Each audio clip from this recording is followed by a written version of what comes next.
பொதுவாக நம்மிடம் ஏழை யார் என்று கேட்டால் நாம் என்ன சொல்வோம்? கையில காசு இல்லாதவர், வீடு வாசல் இல்லாதவர் என்றுதானே சொல்வோம். ஆனால் நம் உயிரிலும் மேலான நபி ஸல்லல்லாஹு அலைஹி வஸல்லம் அவர்கள் உண்மையான ஏழை யார் என்பதற்கு ஒரு அதிர்ச்சியூட்டும் விளக்கத்தை நமக்கு தந்துள்ளார்கள். ஒரு முறை நபி ஸல்லல்லாஹு அலைஹி வஸல்லம் அவர்கள் தங்கள் தோழர்களிடம் ஒரு கேள்வி கேட்டார்கள். உங்களில் ஏழை, அதாவது திவாலானவர் யார் என்று உங்களுக்கு தெரியுமா?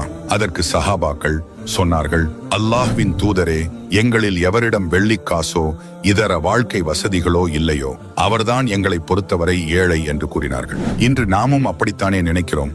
ஆனால் நபி ஸல்லல்லாஹு அலைஹி வஸல்லம் அவர்கள் சொன்ன பதில் நம் இதயத்தை நடுங்க வைக்கக்கூடியது. அவர்கள் கூறினார்கள், ஒருவர் மறுமை நாளில் விசாரணை களத்திற்கு வருவார்.